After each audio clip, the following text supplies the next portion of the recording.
There are 5 stages to nZEB compliance: design, procurement, building control, site verification, and final BER. We designed Part L to be nZEB compliant by calculating the Y value using the Irish SEDs and thermally modelled details. We also designed a heat pump to suit the dwelling. With this design approach, we can achieve nZEB compliance with an air tightness of 5 air exchanges per hour that does not require an expensive heat recovery unit. Compliance is also achieved without using expensive, higher performance windows in the design.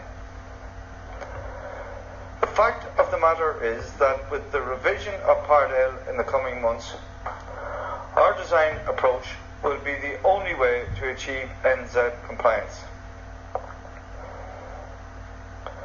Providing the builder with tender documents at procurement stage is the key to nZEB compliance. Our bill of quantities describes every element of the Part L design in a way that can be understood by the builder.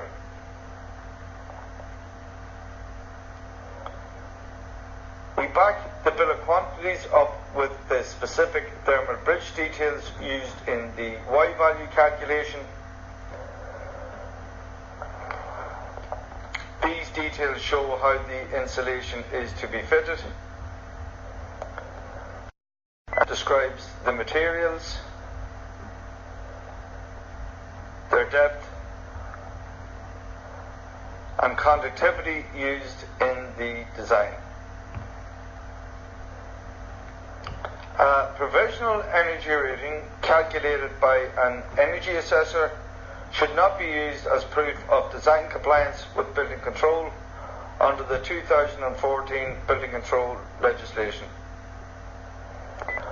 Part L should be designed by the assigned designer or ancillary certifier for Part L and not an energy assessor. We act as an ancillary certifier for Part L. We indemnify the design and provide a certificate of design compliance for Part L as is required by the 2014 building control legislation. Site verification. Again, a final BER calculated by an energy assessor should not be used as proof of construction compliance with building control under the 2014 building control legislation.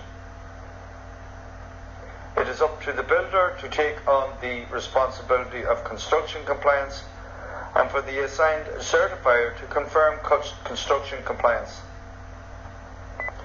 The thermal bridge details that we provide act as verification documents.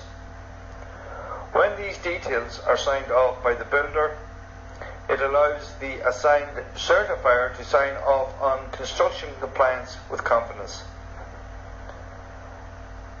Technically, a final BER is not required to prove Part L compliance. It is only required when the dwelling is being sold or rented. But we recommend that the final BER is calculated because we provide all the design calculations and deep inputs. The conventions of the deep software require the thermal bridge details that we provide to be signed off on before the designed Y value and U values are used in the final BER calculation. Our design, procurement, building control and site verification documents will ensure cost-effective nZEB compliance in accordance with the 2014 building control legislation.